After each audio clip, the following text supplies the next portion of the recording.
Hello বন্ধুরা, আশা করি তোমরা সবাই ভালো আছো আর আমিও ভালো আছি। তো দেখো বন্ধুরা, তোমরা ভিডিওতে দেখতে পাচ্ছ যে আমরা কোথাও একটা গিয়ে খেতে বসে গেছি। হ্যাঁ বলো না, বাড়িতে কার একদম সব সময় থাকতে ভালো লাগে? তো ওই জন্য একটু সত্যি দেখো সবাই মিলে একসাথে খাওয়া দাওয়া করছি।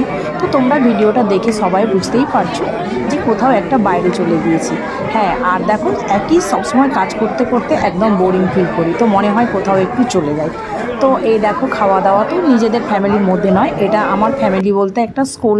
তো দেখো সবসময় এদের সাথেই থাকা হয়, তো ওই জন্য সবাই মিলে আমরা একটা ঠিক করে নিয়েছিলাম না একটা জায়গা বেড়াতে যাব। তো জায়গাটা তোমরা এখন বুঝতে পারবে না, তো চলো। তো আগেই তো দেখলে যে খাওয়াটাই তোমাদেরকে দেখিয়ে দিয়েছিলাম। তো প্রথম থেকেই ইচ্ছে ছিল যে কোথাও একটা গিয়ে আজ খাবই। তো সেই খাওয়াটা রাস্তায় কোনো খাওয়া দাওয়া না করে একবারে যেইখানের উদ্দেশ্যে আমরা বেরিয়ে পড়েছিলাম সেইখানেই খেতে বসে পড়েছি। তো এখনও তোমরা কোনো কিছুই বুঝতে পারবে না যে আমরা কোথায় মানে যেতে চলেছি বা কোথায় গিয়েছি। তো একদম সবেমাত্র জার্নি শুরু করে দিয়েছি, সবাই মিলে একসাথে আছি। আমাদের সবাই মিলে বেড়াতে যাওয়া দেখুন, যখনই আমরা একটা কেউ কোনো কাজের মধ্যে থাকি তখন খুব একটা বাড়ি থেকে কোথাও আমরা সময় করে উঠতে পারি না যে ফ্যামিলির সাথে যাব বা কোনো রিলেটিভদের বাড়ি গিয়ে সেইখানে গিয়ে সময় কাটিয়ে আসবো, কিছু এটা হয়ে ওঠে না। যেহেতু আমরা ছোটোখাটো কিছু কাজের সঙ্গে যুক্ত থাকি, তাই সেই কাজের মানুষগুলোর সাথেই তো আমরা চলে যাই। তো বন্ধুরা, তোমরা হয়তো যারা গিয়েছো এই জায়গাটায় তারা হয়তো দেখলে কিছুটা বুঝতে পারবে। তো এই দেখো, তো আমরা আমাদের গন্তব্যস্থলে পৌঁছে গিয়েছি। আর এখানে বহু গাড়ি, এই গাড়িগুলো দেখে তোমরা বুঝতে পারছো যে এটা কোনো একটা মানে পর্যটন স্থান।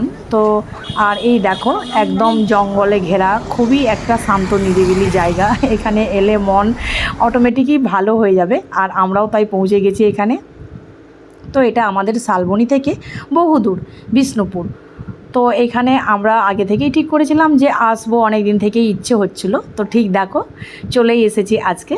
আর এই দেখো শাল জঙ্গলে ভরা বিষ্ণুপুর, একদম একাদিকে আমাদের একটা রিসর্ট। তো অনেকেই জানো এই রিসর্টটার নাম, এটা হচ্ছে বনলতা রিসর্ট। তো আমাদের যারা পরিচিত অনেকেই এখানে এসে গেছে এবং অনেকেই এদের ঘোরাফেরা হয়ে গেছে এই জায়গাটা। আমরাই মনে সব থেকে দেরি করে এলাম। তো প্ল্যানিংটা অনেক দিন ধরেই চলছিল। তো যাই হোক, একটু সময় করে নিয়ে আমরা স্কুলের সবাই মিলে একসাথে চলে এসেছি। আসলে কি জানো তো, আমরা এখন যখন কোথাও যাই আমরা স্কুলের থেকে একসাথেই চলে যাই, সুবিধা হয়। তো আর এই দেখো গল্প করতে করতে আমরা পৌঁছে গেছি বনলতা। আর দেখো রসগোল্লা লেখা আছে এখানে, একটা রসগোল্লার দাম এখানে 40 টাকা। তো আমার খাওয়া হয়নি, মিষ্টি পছন্দ করি না। আর চা, মানে যা খাবে এখানে আমাদের থেকে মানে আমাদের জায়গার তুলনায় এখানে সব কিছুটাই দাম। তো দামটা হওয়ার কারণ আছে, যেহেতু এগুলো স্পেশালি করা হয়। আর এই দেখো গেট, এটা বনলতা রিসর্টে। তো আমরা বনলতা রিসর্টে এখন ঢুকছি। দেখো সেরকম একটা মানে যে বিশেষ আমাদের শহর ছাড়িয়ে গ্রামের দিকে, এটা তো একটা গ্রামের মানে একদম শেষ গ্রামের দিকেই বলতে গেলে, একদম গ্রাম মানে একদম গ্রামই, কেননা একদম জঙ্গল জঙ্গল, পুরোটাই জঙ্গলের একদম শেষের দিকে। আর গ্রামটা ঠিক আমি নাম জানি না। তো এটা দেখো এই রিসোর্টটা। আর এখানে তো আমরা এসেছি সবাই মিলে। তো আমরা এখন এই মুহূর্তে রিসর্টের মধ্যে আছি। আর তার আগে একটু বলে দিই যে খাওয়া দাওয়া, এটা তখন তোমরা যে ফার্স্টে দেখলে যে আমরা খাওয়া দাওয়া করছি না, প্রচণ্ড খিদে পেয়েছিল, তার জন্য এসেই আমরা খাওয়া দাওয়া করে নিয়েছি এখানে। তো এখানে খাওয়া দাওয়াটারও প্রচুর দাম, মানে আমাদের যেমন এই সব তুমি দোকান আর একটু খাবে তো এখানটা তো প্রচুর দাম হয়, যেহেতু এটা পর্যটন এলাকা। আর দেখো এইবারে একদম আমরা মেন মানে রিসর্টের মেন জায়গাগুলোতে চলে এসেছি। রিসর্টের সামনেই একটা বিশাল পুকুর আছে। তো এই পুকুরগুলোতে প্রচুর মাছ আছে, এখানটায় দিতে দেয় না, অন্য একটা জায়গা আছে। তো তোমাদের কি ছবি তুলে আমি সেটা দেখাতে পারলাম না, আমি একটু ভুলে গিয়েছিলাম। তো ওখানে একটু মাছের মানে এরকম পুকুর করা আছে। তো ওখানে মাছ হাইব্রিড মাগুর চাষ করা আছে। তো মুড়ি ওখানে বস্তায় করে মুড়িও রাখা আছে, একটু মুড়ি দিলেই মাছগুলো উঠে আসছে। তো এইখানে সেরকম একটা নেই। আর এই দেখো সমস্ত একদম পুরো গ্রাম্য টাইপের সব কিছু করা আছে। এই দেখো কটেজগুলো দেখছো, এগুলো সমস্তটাই মাটির। এখানে এসে বিভিন্ন জায়গার পর্যটনরা এখানে এসে সময় কাটিয়ে যায় এবং ওনারা মানে থেকেওছেন হয়তো একদিন। এই গাড়িগুলো দেখছেন, যে গাড়িগুলো এগুলো এনারা ভেতরে থাকছেন বাইরের থেকে বহু দেখলাম। আমরা যখন এইখানটায় ঘোরাফেরা করছিলাম দেখছিলাম, এই দেখুন যে জামা কাপড়গুলো মেলা আছে, এই সমস্ত কটেজ ভাড়া নিয়েছেন, বাইরে থেকে পর্যটনরা এসেছেন।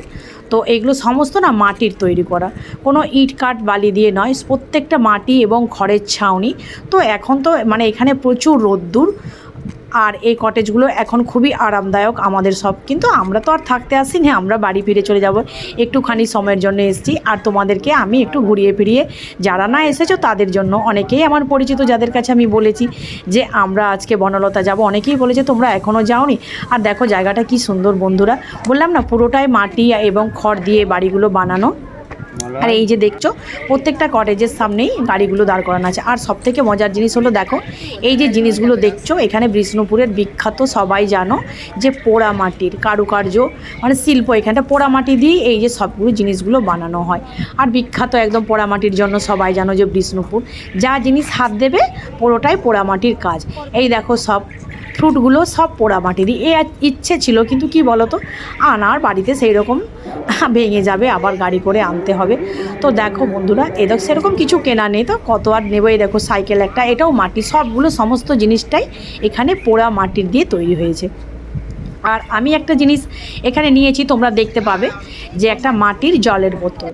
তো এইখানে এই দেখো আমি এটা দাম দর করেই নিয়েছিলাম, তো 100 টাকা বলছিল, আমি এটা 80 টাকা দিয়েই নিয়েছি এবং ইচ্ছে করে নিলাম। দেখলাম ওদের ওখানে একটা মাটির, এই দেখো দেখতে পাবে তোমরা, এই দেখো মাটির জলের বোতলগুলো আছে। তো এখান থেকে আমি জল খেয়ে বুঝতে পারলাম এই গরমের মধ্যেই জলের বোতলটার জল খুব ঠান্ডা, তো নিজেকে আর লোভ সামনে রাখতে পারলাম না, ওই জন্য আমি একটা বোতল নিলাম। তো আমার দেখা দেখি আমাদের সাথে যারা গিয়েছিল সবাই একটা করে বোতল নিয়েছে, যে যার মতো হয়তো কিছু নিয়েছে। আর একটা জিনিস দেখো যেটা তোমাদেরকে দেখাচ্ছি, এখানে সাথে সাথে বুঝতে পারছো ঢেকি, এটা এখনও সম্ভবত গ্রাম বাংলায় আছে আমাদের, কিন্তু সচরাচর দেখা যায় না। তো এখানে তোমরা মানে যখনই আসো এবং যে সিজনেই আসো, তোমরা এখানে তৈরি করার সাথে সাথে পিঠে মানে খেতে পারবে, যে কোনো পিঠে বলবে এখানে সাথে সাথে পুর পিঠে, তারপরে তোমরা কি বলো জানি না, ওই মেলানো পিঠেগুলো সাথে সাথে বানিয়ে দিচ্ছে, মানে কিনে খেতে হয় এইগুলো। আর এই দেখো দুজন মহিলারা সবসময় এইখানে এই চালের গুঁড়িগুলো মানে কুটছে। তো আমাদের জানো তো ইচ্ছে হয়েছিল খুব যে আমরা এরকম ওইখানে গিয়ে ওই ঢেকিটাতে উঠবো। তো আমাদের একজন স্যার বলেছিলেন যে আমাদের দুজনকে উঠতে দাও, তখন ওনারা বললেন যে না, হাত পা মুচকে দিবে, কিন্তু ওরা তো জানে না যে আমাদেরও গ্রামে বাড়ি, কিন্তু ওনারা উঠতে দেননি আমাদেরকে। তো যাই হোক এখানটা এই দেখো সবসময় দুজন এখানে কুটে যাচ্ছে আর একজন এখানে চালগুড়িগুলো বের করে নিচ্ছে ওখান থেকে, এবং সাথে সাথে পিঠে বানিয়ে দিচ্ছে যারা খেতে চাইছে। তো আমরা যে সময়টা গেছিলাম এখানে এই ভদ্রমহিলারা তখন স্নান করতে গিয়েছিলেন বলে খুব একটা বেশি দেখা যাচ্ছে না, ওই জন্য কম একটাই ঢেকি চালু আছে। আর এই দেখো এখানে ওরা পিঠে বানায় সাথে সাথে, এবং আর আমরা ওই ঢেকিটাতে উঠতে পারছিলাম না, কারণ আমাদেরকে উঠতে দেয়নি। আর দেখো এত রোদ্দুরের মধ্যে একদম দাঁড়ানো যাচ্ছিলো না, তো আমাদের তাগাদা ছিল যে বাড়ি ফিরতে হবে, এতটা রাস্তা, আবার এই যে স্যার আমাদেরকে ডাকছেন যে তোমরা আর দেরি করো না, তো বাড়ি ফিরতে হবে আমাদেরকে, তাই জন্য একদম শেষ মুহূর্তে এই কটা মানে ভিডিও একটু করছিলাম আর নিজেদের মতো কতগুলো ছবি তুলেছিলাম। তো সেরকম আর বিশেষ কিছু নেই, তো ছবিগুলো তোমাদের সাথে শেয়ার করবো বনলতা রিসর্টের। আর দেখো তোমরা যারা এখনও আসোনি, তো যদি আসো তো ভীষণই ভালো লাগবে। তো রোদ্দুর টাইমে তোমরা এসো না, তো তোমরা এলে একটু শীতকালে আসবে, এখানে ভীষণ ফুল শীতকালে এলে আরামদায়কও লাগবে। আসলে রোদ্দুরের মধ্যে এতটা জায়গা ঘুরে ফেরা খুব একটা ভালো দেখা যাবে না। আর দেখো বন্ধুরা এই ফুলটা অল টাইম এখানে এইরকমই থাকে, জানি না, তো আমরা তো রোদের সময় এসেছি, রোদের সময় দেখছি অল টাইম এখানে ফুল আছে, আর শীতকালে এটা কতই না আরও ফুল ফুটবে। তো দেখো তোমরা আসো অবশ্যই আসো। আর এই যে গেটটা দেখছো বন্ধুরা, এটা বিষ্ণুপুরের গেট, মানে বিষ্ণুপুর ওই বনলতা রিসর্ট যাওয়ার আগে এই গেটটা। তো এটা তো খুবই ভালো লাগলো এখানটায়, তো এখানটায় দাঁড়িয়ে আমরা একটু ছবি তুলছিলাম, ভিডিও করছিলাম। দেখো এখন আর এরকম কারুকার্য করা গেট সচরাচর দেখা যায় না। তো বন্ধুরা যদি ভিডিওটি ভালো লেগে থাকে তো অবশ্যই একটা সাবস্ক্রাইব করে আমার চ্যানেলটির পাশে থেকো। আর বন্ধুরা সময় হলে তোমরা অবশ্যই এই জায়গাটিতে একবার ফ্যামিলির সাথে বা নিজেদের মতো গিয়ে ঘুরে আসতে পারো। তো চলো বন্ধুরা আজকের মতো এই পর্যন্তই, টাটা। আবার পরবর্তী ভিডিওতে তোমাদের সাথে আমার দেখা হবে। আর একটা কথা তো তোমাদের সাথে না বলেই আমি চলে যেতে চাইছিলাম। তো কথাটা হচ্ছে যে দেখো বন্ধুরা আমরা যেটা দেখেছি আজকে, এটা হচ্ছে বিষ্ণুপুরের বনলতা রিসর্ট। এছাড়াও যে বিষ্ণুপুর শুধুমাত্র আমরা যাব বনলতা রিসর্ট দেখতে তা কিন্তু নয়, কিন্তু বিষ্ণুপুর যারা গিয়েছো বা যারা বিষ্ণুপুরের ইতিহাস সম্বন্ধে জানো, বিষ্ণুপুর মানেই মন্দির নগরী, বহু মন্দির আছে এখানে। এবং দেখো যে যারা গিয়েছো তারাই বুঝতে পারবে, যারা না গিয়েছো তারা যদি বিষ্ণুপুর থেকে ওখানে কোনো টোটোওয়ালা বা অটোওয়ালা বা কোনো পার্সোনাল গাড়ি নিয়ে যাও, তো ওইখানে বলবে যে আমরা বিষ্ণুপুরটা একটু ঘুরে দেখতে চাই। যদি টোটো ভাড়া করো, আর নিজেরা যারা জানো তারা তো জানবেই, তারা তো জেনে শুনেই যাচ্ছ। তো ওখানে গিয়েই বহু মন্দির আছে, তো সেই মন্দিরগুলো আমি তোমাদেরকে দেখাতে পারলাম না, কারণ আমাদের বাড়ি ফেরার একটু তাড়া ছিল, আর একদম 3:30 বেজে গিয়েছিলো বনলতা রিসর্ট থেকে বের হতে, কারণ ওখান থেকে দেরি হয়ে গেছিলো। এবং দেখো সবাই যে যার আমাদের বাড়িতে কাজকর্ম আছে, তাই ফেরার জন্য আমরা একটু